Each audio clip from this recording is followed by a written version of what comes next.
To whoever stole my copy of Microsoft Office, I will hunt you down and I will find you. You have my word. Hey, I'm Alex Radcliffe from Board Game Co, and I apologize for that. I've been throwing these little dad jokes at the end of some videos here and there, but I might start doing them at the beginning, because why not? I think it fits nicely with that before entry, the whole pre-roll thing, although it will be very disappointing over the next few weeks as I watch my subscriber count tick downwards and downwards and downwards if I load every single video with a terrible joke beforehand.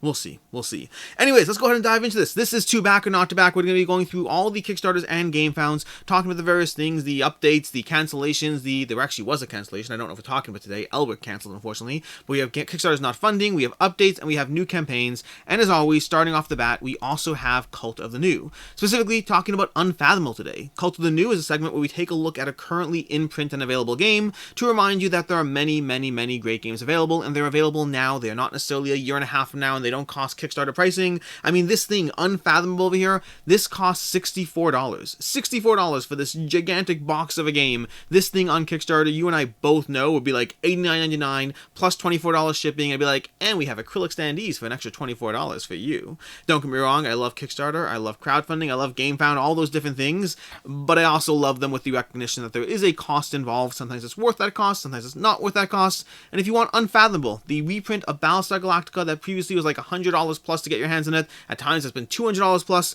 well, Unfathomable is a reprint that is missing out on the theme of Battlestar Galactica, unfortunately, but at least it's not, $100, $200, so that's available from there, from Cool Stuff Inc. We'll have a link to everything down below. Moving to there to two campaigns not funding. Like I mentioned briefly, we do have Elwick as a cancellation. Elwick funded and then canceled, and we'll be coming back to Kickstarter. We'll talk about it again in the future. They just had a little bit of a false start, and we'll be talking about it later. But starting off, we have Spaceline over on GameFound from Solus Game Studios. Spaceline has 98 backers, $4,000 raised, and this looks like it's going for an asymmetric lane battling experience, where you have your deck of cards, you'll be choosing cards, you'll have a small handful of cards, you'll be placing cards down into your 3 lanes, and then utilizing your abilities and activating them in different ways and combinations to pull them back into your hand, not pull them back into your hand. Looks like a fun little game, but on the other hand, currently where we are right now, $4,000 out of a $25,000 goal, being multiple days into the project, practically speaking, this one is almost certainly not going to fund. Usually when something hits a few days in, and we haven't even hit, like when we're 15% funded, it's just unlikely to fund, unfortunately. We're likely looking at a cancellation and relaunch, and then the question these days is, are they going to relaunch on GameFound, or are they going to try to move it over to Kickstarter and see if they have additional success? We've seen a few times now, campaigns, smaller campaigns usually, launch on GameFound, and then move over to Kickstarter to see what happens next. Sometimes, like in the case of Tiwanaku, we saw a huge jump in funding. Other times we've seen not such a huge jump, so it's not always clear what the next steps is and what you can do to write it. But either way, that's Spaceline. From there, over on Kickstarter this time, Glitch Squad with 146 backers. Glitch Squad, $5,136 out of an $8,000 goal. Currently, this one will fund as of right now based on current trajectory, although it also won't be smashing it out of the park. Glitch Squad is a party game, similar to games like, to Crypto, let's say, as an example. You're going to be given a set of words you're trying to put together in order to give a clue. So you're going to have a thing you're going for. One of the recent examples, let's go ahead and show you in the updates because that's a good example over here. If we scroll down to over here, you're trying to get the profession over here of accountant. And so you might go ahead and put in adding preschool. I probably screwed up the way the puzzle is presented. Somebody else is trying to go for accountant, and then they write on their team taxes, math, and adding. The problem is the other team has an opportunity to intercept, and so they go ahead and they change one of the words. So they changed adding and math to preschool to try to mess up the other team. Now the other team gets the 3 words. They know one word has been messed with. They don't know which word, and they have to try to figure out, okay, what profession aligns with these 3 words, but not actually these 3 words, rather 2 of these words and a different word that has been erased and taken out. And so at least an interesting puzzle. I am curious, I haven't played this game, I am curious whether it would be entirely too open-ended and just not work at all, or whether it would be really good in terms of giving an interesting puzzle where you know something was messed with and it wasn't actually. Although, the real question, I hope this is in the rules, I hope you're not allowed to replace the word with the same word, because that would completely undo the whole thing. But either way, that's Glitch Squad. Again, it looks like currently will fund. Speaking of which, the pledge levels over here, we have print and play for $3, and we have $25 for the Glitch Squad, and then over here, if you want to go ahead and add your favorite piece of evidence to the card deck, you can go ahead and get a $75 pledge level. That is Glitch Squad. Moving on to the updates category, we have 2 updates, small updates. We have the Dark Quarter from Lucky Duck Games. This one's more of an apology than that's not true. It's an apology and and an update, not just an apology. But I covered this last week, and I didn't talk about the shipping costs at all. I got multiple comments who were like, hey, you didn't talk about the crazy shipping prices. And the answer is I screwed up. That's the answer. I look at shipping prices on a lot of campaigns, and sometimes when it's a campaign that I'm more used to, I don't pay a heavy degree of extra attention, meaning if it's an established publisher, and in their case, the rates that they had on the campaign page, they didn't have them on the campaign page. They had a link that you can go ahead and click to see the additional rates, which I usually try to do, but I didn't do it here. And so I didn't see the significantly higher prices for US backers. It was crazy. It was large. The numbers were large, and I completely missed it if you click through this table. The good news is by the time you're watching this, they've already fixed that. They went ahead and updated. So first of all, again, apologies over there. Part of my whole thing is to review these Kickstarters and talk about things like the anomalies. I don't go into every detail in a whole hour-long video of all the campaigns, but I try to point out the things that are wrong or seem off or stuff like that, and this is one that I definitely missed, so apologies for that. But that said, since then, they have already updated. If we scroll down to over here, somewhere, USA and Canada shipping. So you can see over here, they completely dropped a whole bunch of those. They go into further explanation of how it happened, what happened. Seems to be an issue or miscommunication around various sizes of the boxes, something called dimensional weight. If you're not familiar with it, it's the idea that packages don't just cost what something weighs physically, rather it also costs based on the size of the box, the dimensional weight. A good example would be that the US Post Office, or any shipping service for that matter, does not want to charge you a tiny amount to ship your gigantic box full of feathers. And so they have a concept of dimensional weight in play, and so that ended up messing up with their rates over here. That said, as far as the rates, you can get an example over here. The contiguous states, the all-in pledge over here was $39 for the all-in pledge, which is large, and it dropped to $22, which is significantly better. We're seeing drops in all cases, but that was definitely the most extreme of those, and so we're seeing all those numbers dropped fairly drastically in many cases. This is a complete update of all the prices. So, good news, bad news, I guess. Bad news that I missed it. Good news that by the time some of you are hearing about this for the first time, that problem has already been resolved.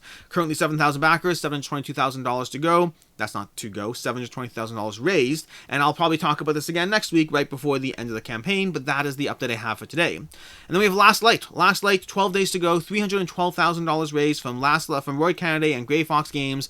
Two small updates. First of all, in case you wanted to see what Tom thinks of the game, Tom Vassell, who, works with Roy, the Dice Tower, all that stuff, he put out a video talking about his experience with Last Light. A solid, very, very nice video to watch. I'm happy he did. I didn't think he would. In general, Tom has always been incredibly averse to any form of cross-contamination, of pitching his own goods, of overly selling the Dice Towers Essentials lines, his own game. He tries to very softly talk about those things at all, and so I thought with Last Light he would not talk about it. Turns out he is willing to make, and I say turns out in a good way, he is willing to make that exception, not for himself, but rather for Roy. So he broke his usual rule and said, hey, here's the game, here's my experience with it, and it's worth talking about it because it is a good game. And then I happened to share his opinion because I also put up a review. There's a 2-player gameplay over on my channel, as well as a review of Last Light if you want to check out that. Last Light's a fantastic game. It's a great game that I've had the opportunity to play a few times in a few different ways, online, not online, 2, 3, and 4 players.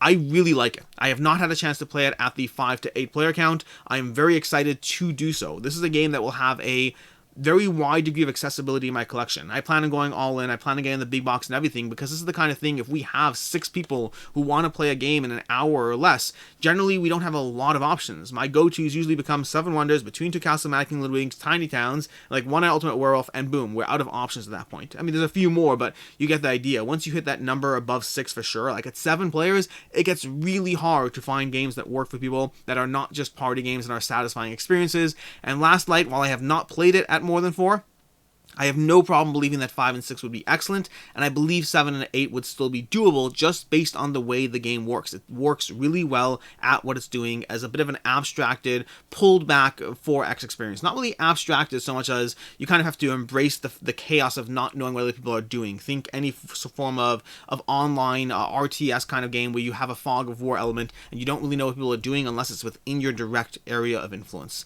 Either way, Last Light, lots of content out there to check it out. That's the minor update we have here. Maybe we'll talk about it before the end of the campaign.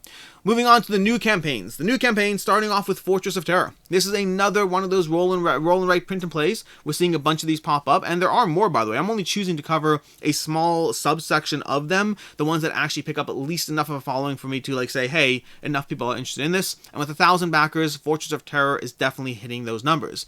1,000 backers, we have a roll and write kind of escape game, grabbing different artifacts as you wander around a whole bunch of different maps, as you have to roll a bunch of dice and then choose how to move those dice. I'm trying to find a picture where I can show you how the map works. It may only be in videos, unfortunately. We'll see. Let's see. Here we go. Here's a board situation. You're going to start at one of these start points, which I believe are... I can't see the start points on this map over here. There's starting points on the map. Maybe it's the footsteps. It could be one of those. And you start drawing your footprints as you wander around the board. You make lines towards these various locations. You have to be mindful of artifacts disappearing at the same time. You're going to be rolling the Doom die, which will also determine the various things disappearing while you're trying to collect them. You're going to be getting a bunch of relics that you can utilize for their abilities. Has a combination of the general, rolling things and trying to assign the dice in various ways to maximize your return, while also giving you some powers and abilities in the forms of relics and a variety of maps to dive into. This is the kind of game where I'm sad to a degree. I mean, I'm happy that's accessible as a print and play, but I'm a little sad it's print and play because I kind of want this as a physical copy of a game. But that's basically Fortress of Terror. So if you want to check that out, that's going to run you $8 for the roll for its story mode and $5 for the Terror print and play game. That's basically it. As far as will it hold its value or not, it's a PDF, so no. It's ultimately if you want it, and that's really the reason to get it. From there we have Robotech. Robotech, which I will not heavily be talking about at this one. Robotech Macross Dogfight, the miniatures game, 573 backers, $177,000 raised, and right now if you're watching this, you fall into one of two main camps. Well, two camps, just really two camps. You're either backing Robotech or you're not backing Robotech. If you are not backing Robotech, feel free to look into it and decide you want to back it on your own. I'm not going to be going more into it in this video. And if you are backing Robotech, the reason I'm not going more into it in this video is you should check out King of Ravage's video. I'll try to link to that down below, but he goes into how the fact that the company that's doing Robotech is the same company, or seems to be, I should say, for clarity and transparency and not getting sued values and reasons, that everything seems to point in a certain direction, and I haven't seen anything to the contrary yet, but everything is still seems to be. But the company that this company previously had, there is a company that previously had a Kickstarter that has not yet delivered. Keeps them posting updates, has not delivered, seems to have gone completely AWOL, taken people's money, and seems to have done so after saying in the Kickstarter, this product's already good to go, it's already ready to print, this is not a pre-order, this is ready to go, you're buying the game now, it's absolutely going to deliver. And then, fast forward 3 years, and a year of no updates, and they haven't yet delivered. And that company seems to be associated with, or actually the same company as the company making Robotech. So to that end, if you're one of the 573 people back in the game, I want you to know about that so you can decide accordingly what your risk assessment is for yourself, what your degree of risk tolerance is, because if I knew that, or if I believe that there's this association at play, I would certainly be mindful. It doesn't mean you won't get this campaign, it does not mean that at all, but it does mean that someone who has a failure to deliver and has simply started a new company and a new campaign, that is a problem, for me at least. It's a problem for me. If it's a problem for you or not, that's for you to decide, but I want you to have that information. And if it's still not a problem for you and you aren't even back in the game, feel free to look into it more. I will not be going into it in this video. Moving on to the Great Wall reprint by Awakened Realms.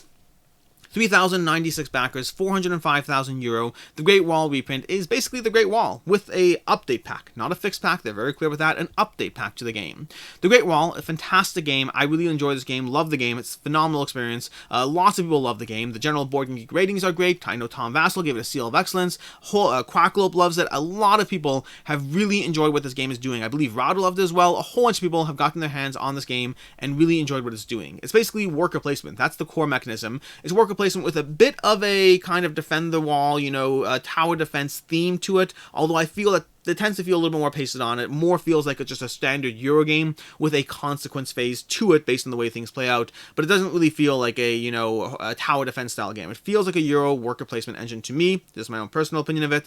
But it works really well. And the thing I love about it the most are the generals and advisors system, which are just giving you powers and abilities in tons of different combinations and configurations that make the entire experience intensely rewarding to continue to dive into this one. I've played it solo. I've played it cooperatively. I've played it competitively. Competitively is absolutely my go-to, no question there, but I enjoyed it all different ways. It's just a phenomenal game, and playing with the Black Powder expansion, even better. I have not played with any of the other Kickstarter goodies. It's been base game in a few modes, and then base game with competitive mode with the Black Powder expansion, but really enjoyed this one. Hoping to dive into it again soon, because it's just a good game. That's ultimately what we are with the Great Wall. This is a reprint campaign. This is the first time that we're seeing, that's not true. We saw, I guess it is the first time, I think it's the first time we're seeing a straight reprint campaign from Awakened Realms. We've seen updated, newer versions. I don't think we've seen a reprint campaign from them yet. We saw one with After the Empire, maybe other campaigns, I don't remember, but from Awakened Realms themselves, I think this is the first straight reprint campaign. Although with that said, as far as what they're adding, it's not straight reprint, is they are adding an update pack That's basically, I mean, if you're buying the Great Wall for the first time now, none of this is relevant, but the update pack over here is going to cost you €3, although €6 shipping, so basically €9, factor that in. That's going to give you a bunch of new cards and a reprinted rulebook for those who need it. You do not need these things, I can tell you that because I played the game and they haven't been a factor. I mean, well, the rulebook's a small factor, but even then, from all of Awakened Realms rulebooks, this was not really a problem. It just could have been much better at the same time. Like, it's interesting. My biggest complaint with the Great Wall rulebook was things that, like, they were just stupid mistakes. Did not stop me from learning how to play the game, did not get in the way. Either Fails was much worse. This was a fine rulebook that could have just been better, so I don't think you need the rulebook, but it's certainly nice to have. But so is €9. €9 is also nice to have. Speaking for myself, I don't want to pay €9 for an upgrade pack for that because I just don't know if I'd care or notice it enough. But I kind of wish they did. Is I wish and this is annoying because I'm basically recommending that they sell me more stuff, but I kind of wish Awakened Realms had some sort of something extra that you could then get, and then once you were getting that, the shipping on the update pack wouldn't really matter. So like, for instance, let me just make something up right now. Let's say they said, hey, you know what, we've heard all your complaints about the walls, there are people out there who want miniatures for their walls, so we're going to sell a set of miniature walls for €27, whatever it is, and if you get that, the upgrade pack ships free. That would be great. I would totally be on board for that. I know I'm basically offering to spend €27 to save myself $6, but at the same time, I get 3D printed walls, so that's great. So Awakened Realms, if you are watching this video, if you have any fun little things you can add to the project that I would want as someone who owns all the Great Wall stuff, that would be great. Not essential, but great. Sundrop, by the way. I do want them Sundrop because my other stuff Sundrop. But that's basically the Great Wall. A few different pledge levels over here. You don't need it all well, let's go into it. So, starting off, we have the Dragon Pledge. That's going to be the base game over here with all the Kickstarter stretch goals and all of that. That's going to give you plenty of content. You can get more stuff, and I do recommend more stuff. I particularly recommend the Black Powder expansion as being excellent, but you don't need more stuff. I think the game is great even without the Black Powder expansion. I do think the Black Powder expansion makes it better, but it's a question of, do you need it? It also makes it a little more fiddly. It adds more stuff, so that's a bit of a harder determination. We have $189 for the gameplay bundle plus the Iron Dragon. We have Sundrop gameplay bundle, Iron Dragon, $249 and $282 for the collectors, and then all the way up here to the recommended for the complete everything with everything and everything, all the everything for €340. €340, surprisingly enough, is a lot of money. See my original note on Unfathomable being $64 now today, as opposed to the Great Wall being €340 plus shipping, and you don't even get it right now. So these are all the factors. Like, I think the game is great. I think the game is worth picking up, but there's a lot of money on the table here, and you have to decide what you're willing to spend it on. That is a you decision. Will it hold its value? Yes, it will, at least from what we're seeing so far in the secondhand market. If you look at the original Great Wall campaign, because of the fact that it's been getting almost, like, I mean, I'm not going to say only praise, I'm sure someone's been mean to it, but it's been getting a lot of praise in general. Combine that with the exclusivity of the content and the inability to get your hands in it other than this reprint campaign, and the original stuff has held its value just fine. The original stuff in the secondhand market, people are paying more than the original cost of the pledges to get their hands on anything from base pledges to all-in Sundrop campaigns. So whichever pledge level you pick here, I think it will hold its value. But also understand that there's still a lot of money for you to personally spend your money on, so decide accordingly. Lots of exclusive stuff, though. Moving on to Castles by the Sea from Brotherwise Games. 1,200 backers, $72,000 raised, 11 days to go. Castles by the Sea is adorable. Absolutely adorable. I mean, the theme, everything here, just like, this screams such a pretty game. It looks pretty. Look at it. Everything just looks pretty. I'm sorry. It just looks pretty.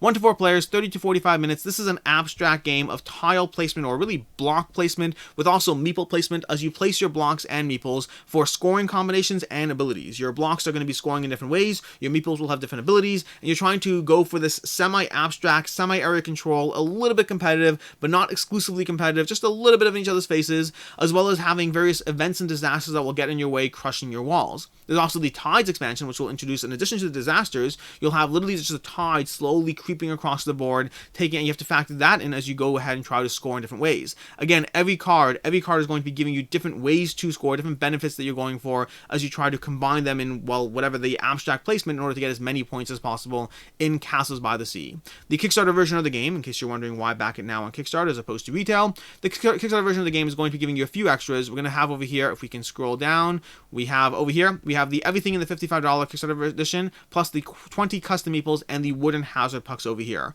So you are getting a bunch of Kickstarter exclusives, which you have to decide if they're worth it to you or not, because this will definitely be cheaper in retail. Not a question in that sense, it's just what you get here is more stuff. You get more content, more stuff for this if you back it on Kickstarter, so factor that in. Speaking of which, you have $45 for the core game over here, which does come with Kickstarter unlocks. We have $55 for the game plus the Riptide expansion, which again, the base game plus the Riptide expansion if you want to see that sea creeping slowly in, destroying your sandcastles. And then we have $65 for the deluxe edition, which also gives you those extra limited wooden bit editions for it as well. That's what you have for Castles by the Sea over here. So basically, abstract, scoring, abilities, all that for anywhere from $45 to $65 for the game, depending on what you want to get your hands on, or cheaper if you're willing to just wait for retail entirely and get that version of the game.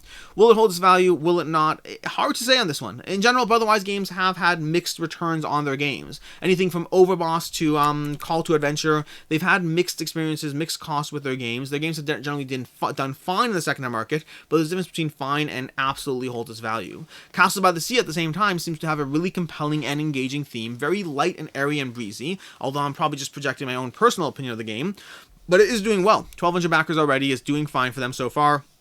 And so overall, I think this is one that is likely to hold most of its value. I do not think it's going to hold all its value. I think the $65 price tag on the style of game it is, the most similar comparison I can think of is probably Santorini. The original Santorini from Roxley Games is a game that the original Kickstarter version of the game cost around $65. But then when it showed up in retail, and when it got discounted even further for not the same exact quality of components, but mostly the same, you could find the game for like $25, $30. And I think Santorini is a great game.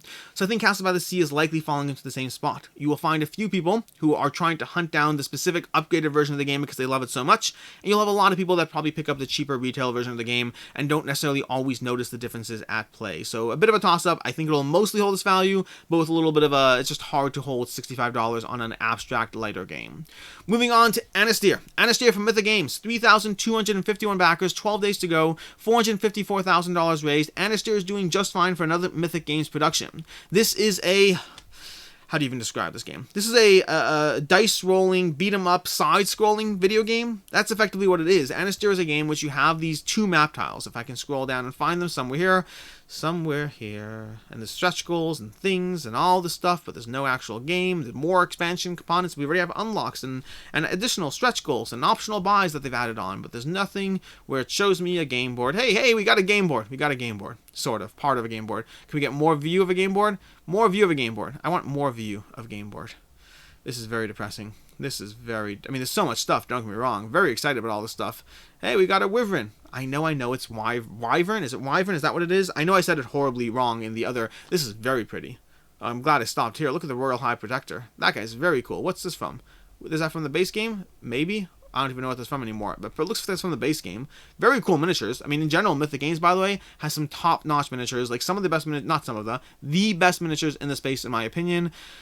If only they showed me the board. Again, they showed me the board, but it's so quick. And now I'm kind of just scrolling, and now I'm just hoping, maybe at some point. Nope. I probably could have gotten another dad joke in by now.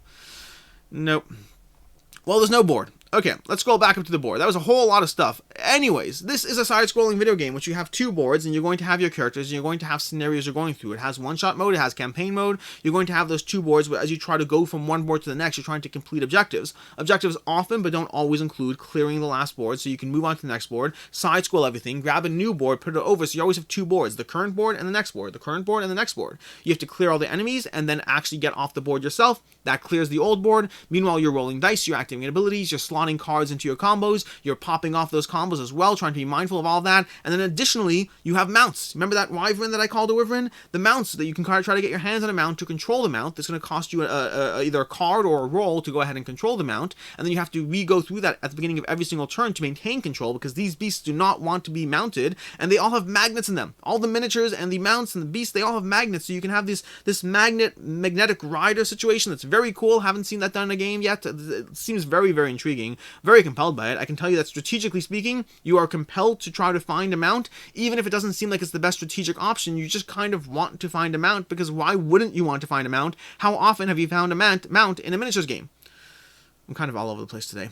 Anyways, that's basically what Anastyr is. Combine a whole bunch of options for all of that. Combine a whole bunch of characters, of stretch goals, of unlocks, of beasts, of scenarios, campaigns, of add-ons, and that's what you have over here in this, $455,000, 3,200 backers. That's the general idea.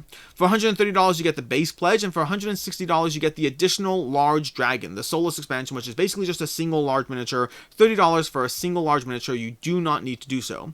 Additionally, if you back during the campaign, you will get this over here, here, this over here, which will otherwise cost you $15 in the pledge level, which means if you're looking at being one of those PM dollar backers and upgrading in the PM, factor in that you will have to pay more for this or not get it entirely. So if you are getting it, I do recommend backing fully in the Kickstarter as opposed to waiting for the PM. That's basically just a kind of note over there. Past that, what do we have over here? We have all of this. This is all the stuff, you know, the miniatures, lots of things you get for your $130 pledge. A decent amount of stuff. We have, what do we have? We have 74 plastic miniatures, the tiles, the books, the tokens, all those various things, and then of course stretch goals. Stretch goals are the big appeal because otherwise $160, $130 for 74 miniatures would be an okay but not amazing price, although they are some of the best miniatures in the space. But that's what you have with Anastyr over here. And then we go to the add-ons, which if we can find them, because everything's hard to find this page, there's just so much content.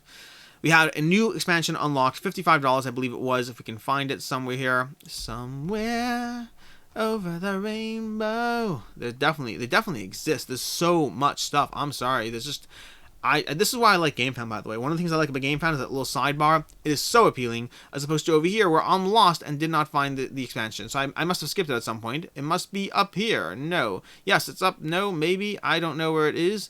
It's somewhere, he says, not confidently. I'm sorry, I'm giving people strokes at this point.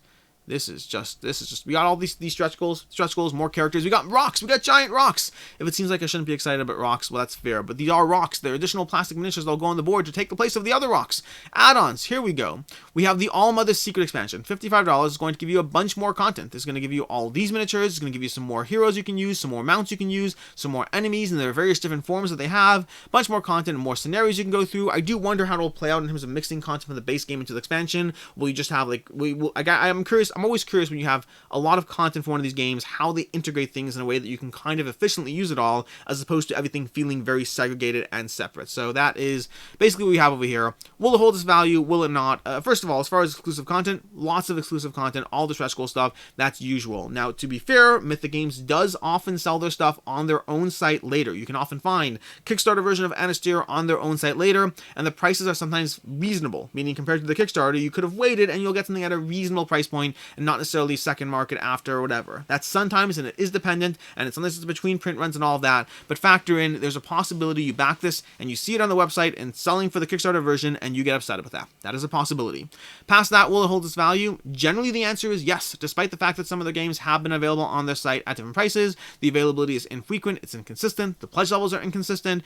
They're generally relying on them having their stuff on the website for the Kickstarter versions of their games is an absolute toss-up, and more often than not, their games have held their value just fine in the second-hand market because of that. If you back Anastyr and you find that it's not a game for you, well, you paid $130 or $160 or $215, although by the time the campaign is done, I guarantee you there'll be more add-ons, so really probably closer to $300, maybe $350. You're paying some degree of money for all the stuff over here, and it will hold its value for the most part, or likely will hold its value across all of those. Again, the one caveat is it's not a complete guarantee, because if they have something on the website for there we go, there's the scrolling tiles. If you have something on the website for less the same price as the Kickstarter, it's going to be hard for your copy to hold the value. I think it's generally a safe bet, but with a tiny little bit of a doubt of what if this is the one where it isn't. But that is Anastyr. That was way too all over the place. Moving on to Bedeville Carnival from Luda Ninja Games. 340 backers over on GameFound, currently funded €16,000. This is a game of resource collection, of trying to gather various joy markers and trying to turn those in for a variety of different prizes to get points in the game. It's a carnival. That's what you're doing. It's a little bit of a morose and gory carnival with a bunch of characters, but you're trying to wander around and trying to activate various locations, being mindful of the various character abilities, being mindful of the location abilities to try to get the different joy markers you can get and try to turn them in to get those cards you need, to get the points you need. It's basically resource conversion. That's all it is. It's set collection, resource conversion, all of that together as you wander around from location to location, utilizing and activating different rides of the carnival. That's what's going on over here. You have the various characters. You have Mr. Carl. You have Mr. Carl's cat Fleabag. You have the acrylic standees. This over here on GameFound is the deluxe version of the game, meaning if it does show up in retail, which isn't a guarantee, by the way, 340 backers does not scream make a retail copy of this game, but at the same time, even if it does show up in retail, it's one where you will not be getting the same version version. You likely will not be getting those acrylic standees, you will likely not be getting these coffins, this metal first player token, this insert over here. So a lot of the content over here is the Game Found Deluxe version of the game. So if you are interested in the game, well, first of all, if you're interested in the game, no guarantee it shows up at retail. Again, 340 backers does not scream this will show up in retail. And then additionally, even if it does show up in retail, this version of the game is more deluxe. So those are the main things you have to factor in. As far as the cost of it, well, the cost of it's $49 for the game, and the $49 plus shipping does mean that it's not likely to hold its value. This is a game that does seem to be a little bit on the lighter side, not necessarily a bad thing in of itself, but those games do have a harder time holding their value generally compared to other things. Usually you need like either an insane amount of charm, like Sand Castles by the Sea, or you need it to be a heavier game. That's usually what you need. There are always exceptions, but either insane production values and or charm, or heavier games for them to hold their value. I don't think this one will hold its value, but it also might be your only opportunity to get your hands on it, and that is Bedeville Carnival. Moving on, we have Explorers of the Woodlands.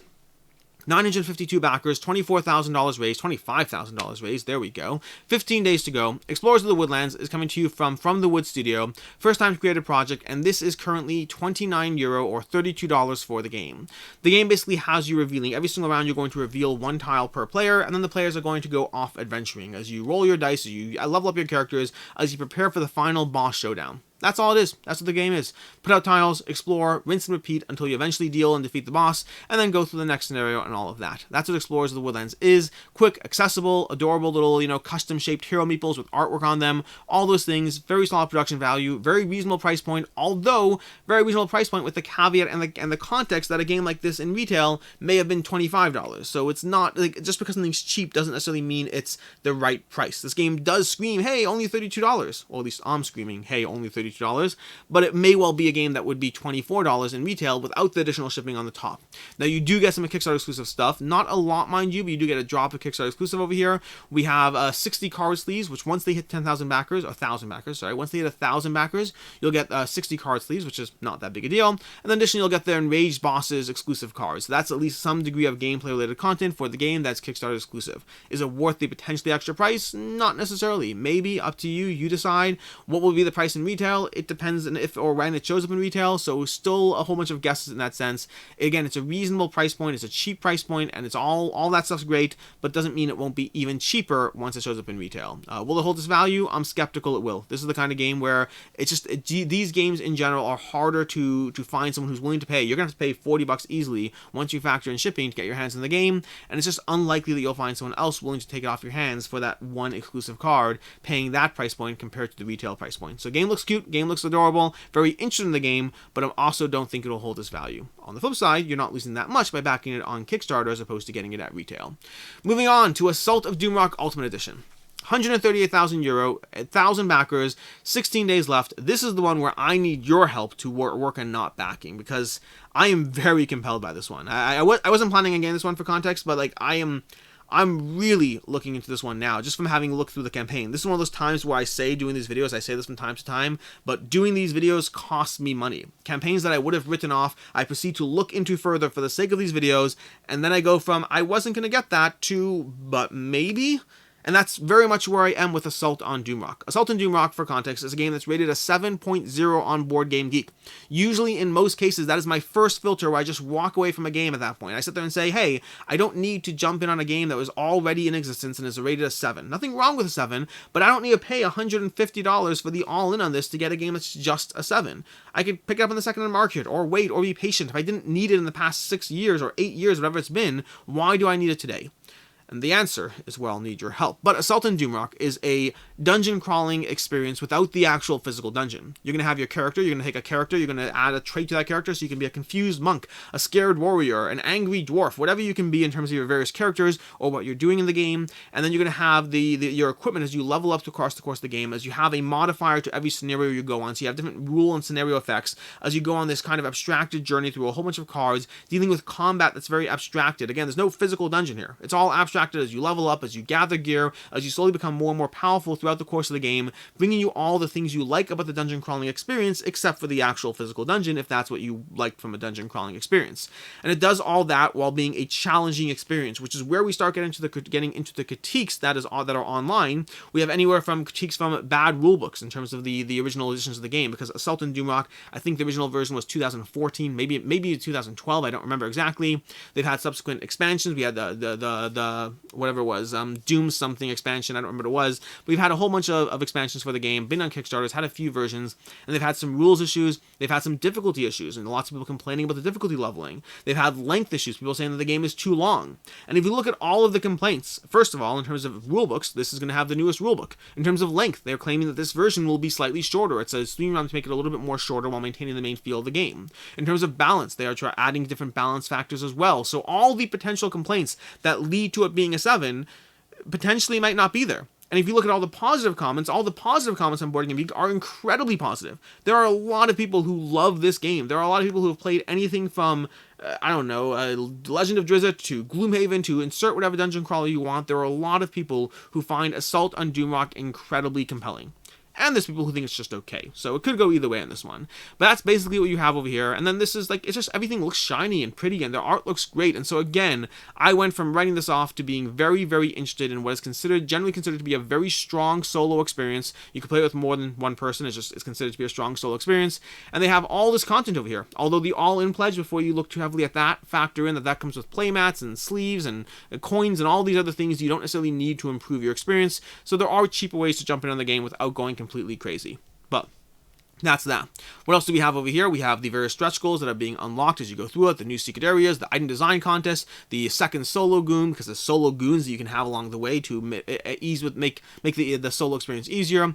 We have the roguelike expansion over here. We have poker chips for the heroes. That's going to be, so it wasn't sleeves, I apologize, not sleeves. It was the game mat and the poker chips for the heroes and enemies, so you can upgrade those chips. Again, those are all nice things, or at least, these are. I don't care about the game mat as much, but you have to factor that in before you get that all-in pledge.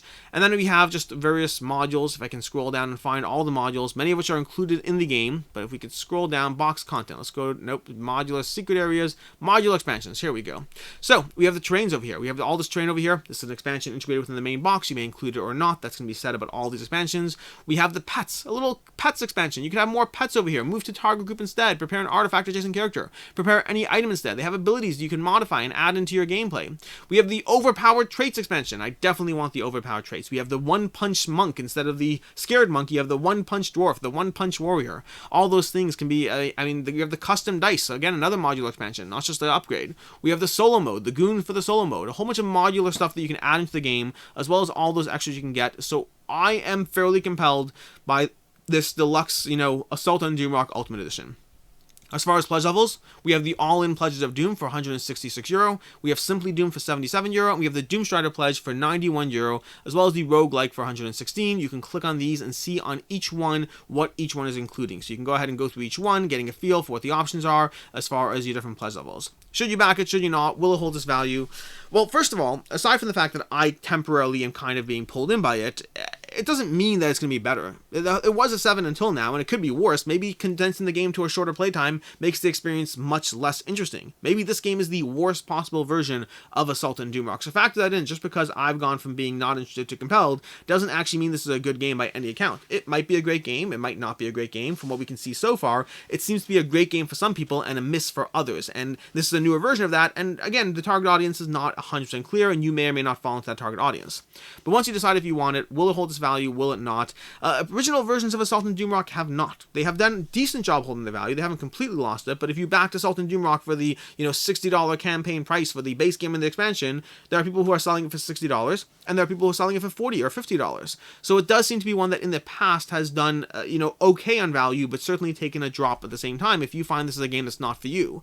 At the same time, I'm not sure which way this one will go, because on the one hand, on the all-in pledges especially, the more expensive you get, you're spending a lot to get a lot of stuff here, a lot more than previous versions of the game. At the same time, it does look cleaned up, it does look more visually impressive, and looks like a solid packaging of all the stuff they've been doing so far, and I do think it has a higher chance of holding its value than prior campaigns. but I'm also not confident in the slightest. I would say that you should still back this with the assumption that it'll take a small hit. Of course, this could be the exception, but the prior times it was on Kickstarter with new additions and new what, for the most part, it has not held its value on the secondhand market. So if you want the game, back it, but back it with the knowledge that if it's not for you, you might be taking a hit on Assault on Doomrock. Moving on to Autobahn. Autobahn, an economic Eurogame from distinguished designers Fabio Lopiani and Nestor Mangoni, and I believe they did Newton, Zapotec, and something else. I'm sure other games as well. I'm just going by what they listed on the campaign page. $2,249 raised, 2,249 backers, 17 days to go, $120,000, coming from Alley Cat Games. Autobahn is a economic Euro game of building out your various train networks. You're building out your various, service station empire. That's what you're doing. You're going to be building out service stations, you're going to be connecting pathways on the roads, you're going to be gathering cars, trying to be mindful of the colors of the cars and how everything connects together, and I'm not heavily going to try to go into exactly how this game plays because it is a heavier economic Euro. Everything comes down to those various interchaining pathways. You do this, but you're mindful of how that impacts that, and you build out your tramway, you advance along there, and you put down these roads here, and you gather those cars, and you promote your employees here, but make sure that the cars match the tramways, a whole bunch of interconnected stuff, just heavy Euro. I often find heavy Euros are the hardest thing to explain when trying to do a Kickstarter roundup and trying to condense everything into 2 minutes. They just have the most interchaining parts, and it's even harder when I'm only going by what I know about the game without having played it, so it makes even less sense to me. But that's basically what's going on with Autobahn. This is a slightly heavier game in terms of the approach it's going that you're usually expecting from Alley Cat.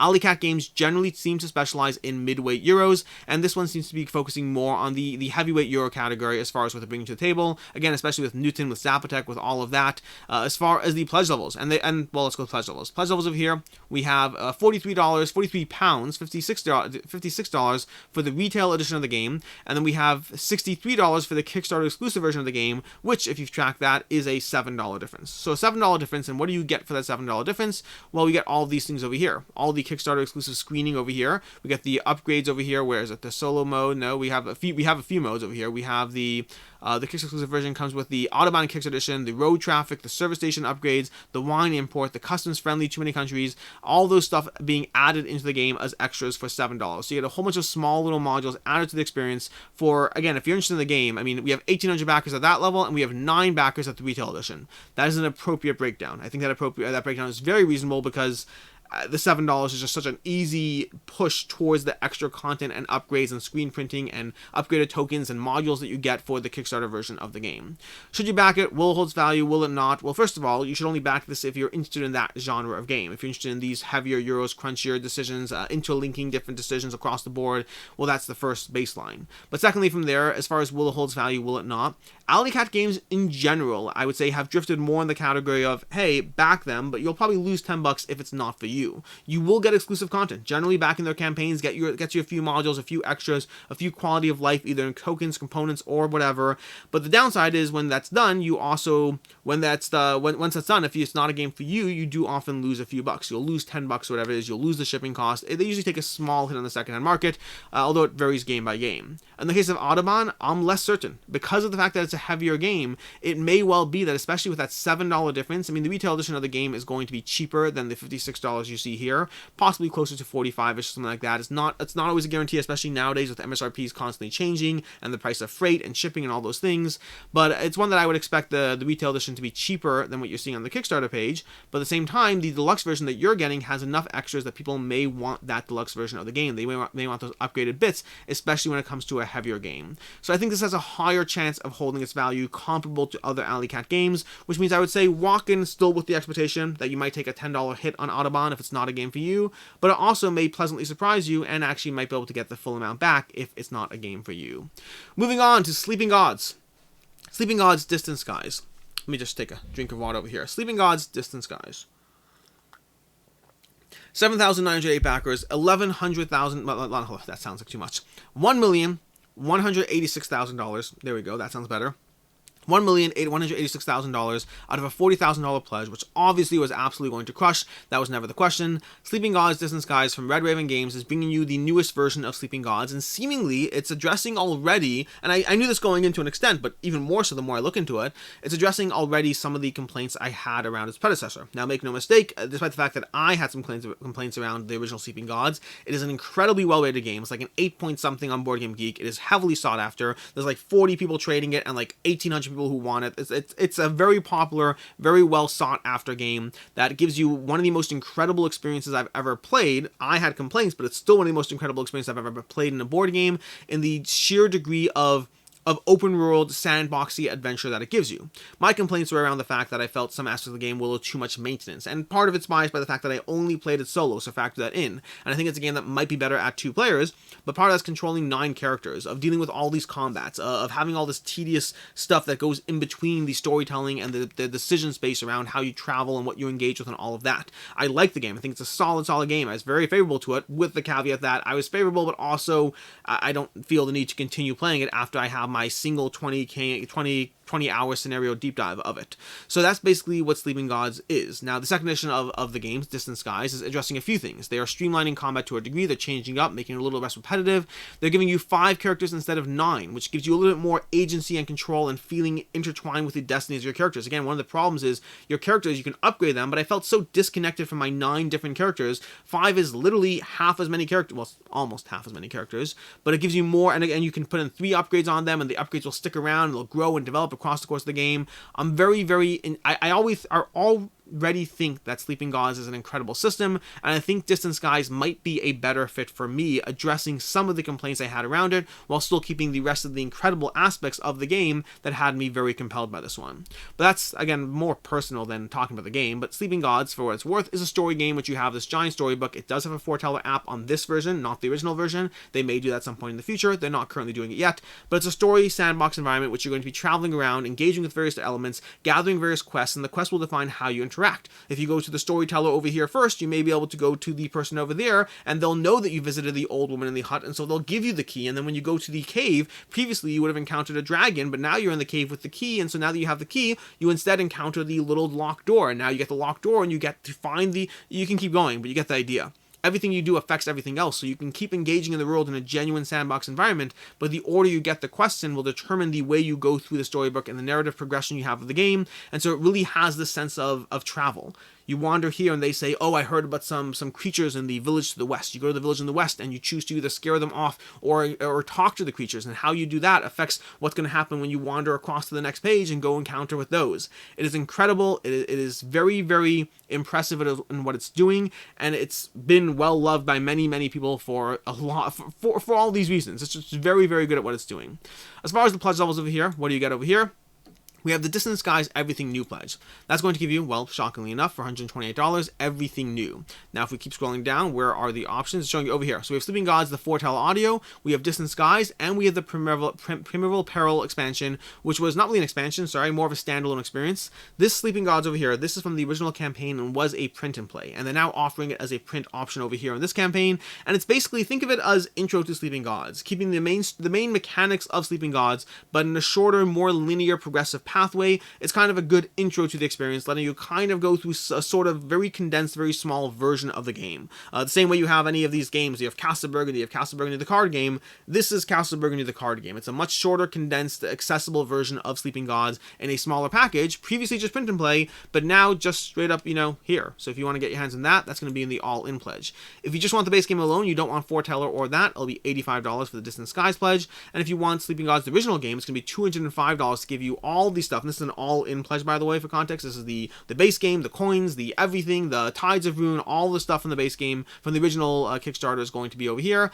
And then you have the Ultimate Collection, $333 for everything, pledged by 961 people, because again, this game is, well, a lot of fans of this game. And then we also have a few other things over here. We have the Sleeping Gods dungeons, some more dungeons for Sleeping Gods, and we have the deluxe resources over here. This is going to be for the new version of the game, because the original version of the game had upgraded coins. Coins aren't used in Distant Skies. Instead, we have the upgraded resources. So we have different things going on for different games in order to deluxify the experiences. Lots more we could say about this, but I mean, you can check out a million other videos. We'll talk about how much they love Sleeping Gods. That's basically what's going on with this game. Should you back it? Should you not? Will it hold its value? Short answer is yes, absolutely. I mean, anything you get extra over here at all is going to hold its value just fine. This is a game that I guarantee you, here's what's going to happen. I'll just tell you just the way it works. Okay, the publisher is going to sit there and have a higher initial print run, because their original print run of Sleeping Gods, well, they sold out. They were between print runs. They had to reprint it, and then they reprinted it, and they sold out again. They sold out twice in their first 2 print runs, and they're going to have an even higher print run of Distant Skies because, well, make sure that will still sell out. Because the practical reality, because your question is, well, then why don't they do even higher? Because it's always a guessing game. It's always a game of how much money do you have, how much are they actually going to sell, how much do we want to overly be ambitious and expect, and so you always play it a little bit safe, and you always hedge your bets just a drop. If you expect X amount of sales, you're like, okay, well, let's go for that, let's not go for more. But what if it is more? Well, then, I mean, it is more. What if you do double the print run and it doesn't sell out? Well, you're left holding a whole lot of games. And so this is a game that will be between print runs again. I all but guarantee it. The all but is because I'm not actually guaranteeing it. I'm just saying I really strongly believe it.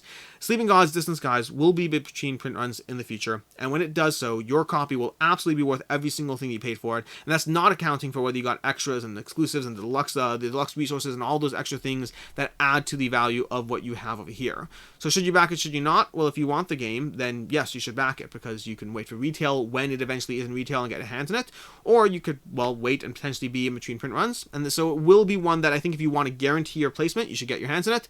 And if you want to, and also there's over here, by the way, as well, we have the 15 metal stamina tokens, the 3 extra combat dice, the airplane miniature, and the what's it called, the game box embossed with gold with foil title as well, as far as that. And then we also had 2 surprises, the 4 character miniatures, and another surprise that opens April 28th. So all in all, you're getting more stuff. The price point is more expensive than it will be in retail, but you're getting more stuff for it, and will absolutely hold its value. So if it's not a game for you, you can back this with confidence. I'm not worried about that one at all. The original game has been doing just fine on the secondhand market, and that is Sleeping Gods. Moving on to Lawyer Up Season 2. We almost done. We have, I think, one more after this. Lawyer Up Season 2, Rock Manor Games. This is a longer video. Not that long. We're still within reason. 1,300 backers. Lawyer Up Season 2 is coming from Rock Manor Games, and it's bringing you 3 new cases to Lawyer Up. Lawyer Up is a head-to-head lane battling experience for 2 players, where you're playing evidence cards and you're trying to chain various symbols. So you have these symbols on the cards, you're trying to chain them together in order to hide evidence, bury evidence, put aside evidence, to activate the ability of the cards, sway the jury. The basic idea is you're playing cards, chaining symbols, and trying to sway the jurors to your case, although every case has its own unique differences that might slightly differ from that general concept. Every round goes through a bit of a selection process where you choose cards, where you bury evidence, where you try to pick the main key witness this round. It's trying to simulate a trial with an abstracted card chaining mechanism going on in this lane battling experience. The new Season 2 is going to be bringing you 3 cases. It's bringing you a troubling divorce scenario, it's bringing you a casino heist, and it's bringing you a private eye case gone wrong, whatever it is. You try to figure out who murdered the whatever. And that's going to be the 3 cases you have in the new expansion over here, in the new Game Pound campaign. We have $50 for the Season 2 all-in, $32 for the original base game if you missed that, $40 for the name partner over here, which is what is the name partner? This bundle includes all the Season 2. It does not include shipping. What is the difference between this? Oh, this one comes with the solo expansion. Sorry, that's the difference. The name partner does not. The additional option over here, the Season 2 all-in, includes the solo expansion, and the name partner does not. And then we have the Workaholic, which is bringing you absolutely everything for the game for $114. Should you back it? Should you not? Will it hold its value? Short version is it kind of depends on what you want. The original base game of Lawyer Up is generally available. The expansions have been in between print runs. So if you look at the secondhand market, you can find both options. If you look at the secondhand market for the original campaign, you can find many people who sold their game for less than they paid for it, and you can find many people who sold it for about what they paid for it. There's not a lot selling above, and I think the reason for that difference is in terms of finding a lot both ways is because the expansions have been out of print at various points, and I think that definitely changes how the secondhand market is. Like if you like Lawyer Up and you want to get those extra cases from the first campaign, well, you don't always have a lot of choices past the secondhand market. I would say if you back this one, do so with the expectation that you're likely taking a small hit on it unless you can capitalize on that in-between print run situation, which may or may not happen, and may or may not happen at different levels, and people may want specific pledge levels. You might want people who want the specific expansions. You might find people who want the all-in. So I would say back it with a bit of a, like if you just want it for yourself, go ahead and back it. If you're trying to be mindful of the secondhand market, I would say back it with the expectation that it will likely lose a little bit, and then it may or may not, depending on the exact timing or print run or whatever. Moving on, and lastly, to Broken and Beautiful, a game about kintsugi. Now, kintsugi, for those who don't know, and I'm probably butchering the pronunciation, is the practice of basically breaking a pot and putting it back together specifically, like artfully. It's breaking and reconstructing so that it has a visual appeal to it. 359 backers, $12,000. This is basically Sushi Go, but with broken pots. It's a drafting game, which you're going to be drafting cards. You're going to be mindful of giving up cards to get more resources, trading in those resources for gold, and then using those golds to specifically break certain pots and rebuild them so that they're even stronger in their scoring and their multiplier and whatever thing that they're adding to the game. So again, just drafting with a bit of an extra mechanic layered on top of it. That's what's going on in in Broken and Beautiful, a game about kintsugi. The pledge levels of here are twofold. We have $16 for the standard edition of the game, and $30 for the deluxe edition of the game, which gives you the deluxe edition stretch goals over there, and that is, where are the deluxe editions? The deluxe editions are going to be, here we go, here's the deluxe edition. So you have the big box over here, the extra gold bars, all of that upgraded over here.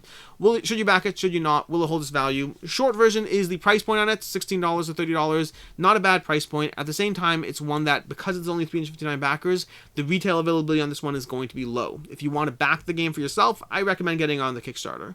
Will it hold its value? Will it not? Likely not. Same general issue. These smaller, cheaper games usually have a very hard time holding their value. There are certainly exceptions, but for the most part, the question is there someone who's really hunting down this game and specifically wants your deluxe copy of the game, is willing to pay the extra? It's not a lot of money, which is the nice part, so it's possible you can turn around and get it, but generally these smaller games, just because of you factor in shipping and all that extra, they just don't hold their value overall. And that is everything. As far as picks of the week, this is actually a much harder week as far as picks of the week, because there are a lot of things. If we ignore Last Light and Dark Quarter, because we're focusing on new campaigns, there's a bunch of things I'm interested in. A bunch of things I'm personally interested in, a bunch of things I think will hold their value. In general, picks of the week are twofold. What do I personally want the most? And then what do I think is most likely to hold its value? Most likely to hold its value, I'm going to be giving to Sleeping Gods. I think Sleeping Gods is the safest back overall. I think it'll do just fine holding its value. I debated Anastyr, but Anastyr, because of the fact that sometimes their games do go on their website, it does change the conversation a bit. I still think it's a safe back, don't get me wrong, but I am picking Sleeping Gods as what I think is a safer back. And then as far as personal interest, there's like 14 of them. I am going to go with Great Wall, though. Again, Anastyr was on the table. Definitely interested in Assault and Doomrock as well, that I'm being very compelled by. But I am going to go with the Great Wall for my personal interest pick of the week, because this game I've played, and it's amazing, and I really strongly recommend it. So this is one that also, by the way, will hold its value as well. Again, like I said already, we've had some good weeks, we've had some bad weeks in Kickstarter. This is a very strong week in terms of some great games, in terms of games that will hold their value just fine. So, good luck, I guess, out there. As far as games coming up next week, I generally go over a few campaigns that are coming up. We have Uprising coming up on GameFound from Nemesis Games. This is going to be a reprint and expansion to Uprising. So if you got back that on Kickstarter, if you want more content, or if you missed out entirely, you want to dive into it. I've also heard they're approaching the difficulty aspects. That was one thing that was a bit of a complaint in the first game, that was too difficult, and I believe they're doing some things with that in terms of the expansion stuff they're bringing out. So we will see more and talk about it more next week. And then we have Waste Nights Beyond the Horizon as well, launching on Kickstarter. This is an expansion, and I believe I don't know if this is standalone. I don't remember if this is standalone. It says expansion, so I'm going to go with expansion. But an expansion to the original Waste Nights that's going to be coming on Kickstarter as well. And then lastly, we have Wayfarers of the South Tigris with only 1,700 followers. I imagine that's because they only just came up with this leak. It's not the link. It's not heavily been posted, because this game, I would be shocked if this does not do over $1 million. We'll see. I'm very curious. But in general, a new Shem Phillips games in their line of games, they tend to do very well. And that's everything. Until next time, I'm Alex Radcliffe from Board Game Co. Thanks so much for being here, and as always, have a good one.